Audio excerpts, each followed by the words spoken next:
Hello, 7th grade team. This is your special education visual content specialist for grades 6 through 8 social studies. Today we'll be focusing on building comprehension through the use of digital resources and scaffolding in order to support our students' access of rigorous content. This video is aligned to Unit 3 in the grade 7 curriculum of Passport to Social Studies. In this video, we will be using SDI, such as scaffolding, in order to engage and provide access to all learners, uphold student IEP goals aligned to literacy through scaffolding, and support student development of sense-making and meaning building of words and phrases as they are used in a text, including vocabulary specific or related to history and social studies.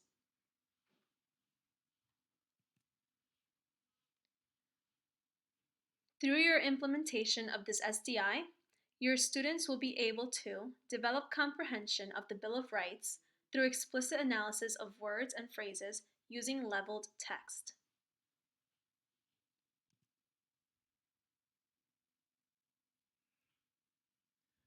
One of the digital tools that are best to use in order to scaffold for any student is NewsELA.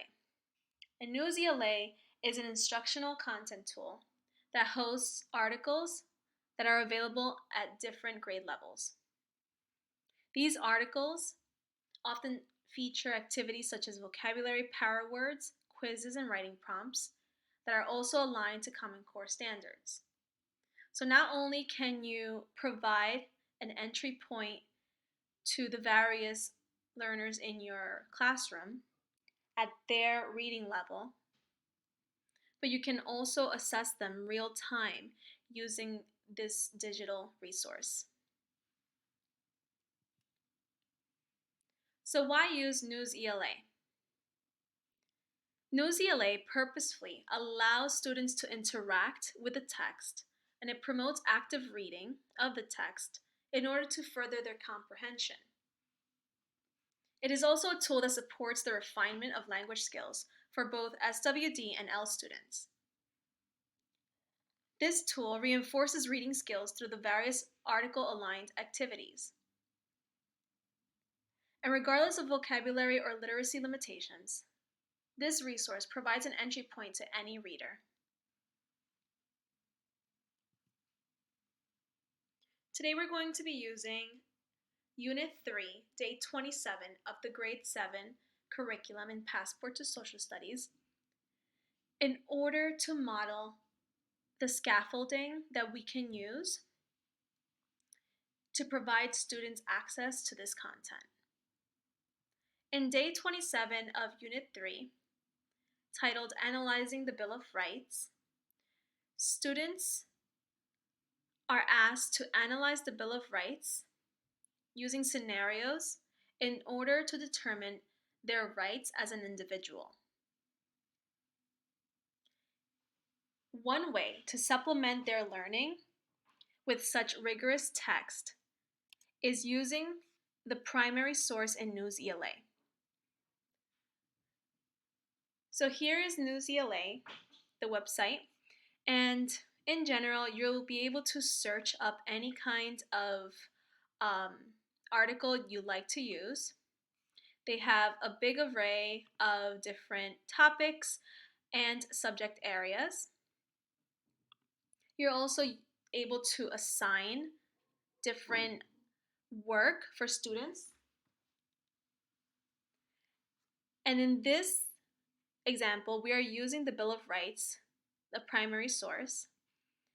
Up here, to the right upper hand corner, we're able to toggle between the different reading levels.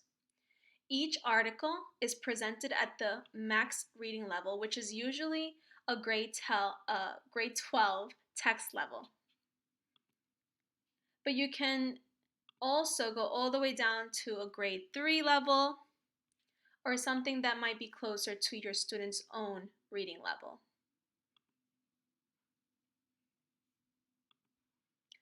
So when using the Bill of Rights and supporting students in analyzing what this text says. Something that I'd like to do in the past was use this article from NewsELA, but scaffold it even further to allow students access to the content. So here we see an example of what that might look like. So what I did was I copied the text from NewsELA and then I pasted it here. And then in order to scaffold the text even further, I broke it down into sections. I broke it down into the amendments. So now the text is chunked, which provides students with time to process the language in the text. So not only is now the text leveled to their appropriate reading level or instructional reading level if you prefer, now it's even chunked further for them to be able to analyze it at their own pace. And what I'd like to do with the Bill of Rights is provide a small organizer after each amendment that allows a student to explain what they think the First Amendment means in their own words, for example here, and what questions they may have regarding the amendment. So here we see an example of what that might look like. And I use this example as a way to model for the students what the task and the outcome of the task might look like. So here we would read the amendment together in class, and I would model the thinking with regards to what I might think this might mean in my own words. And then I would list that thinking here. Then I would solicit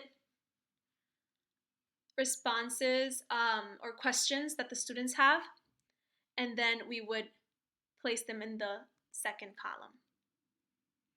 You can use a variety of different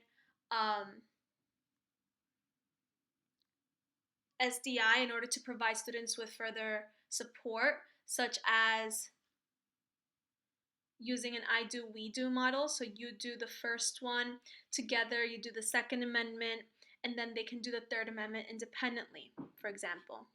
Or you can also use this in partnered group when you want to have students share their responses and share the thinking prior to writing their analysis of that amendment in their own words in the first column.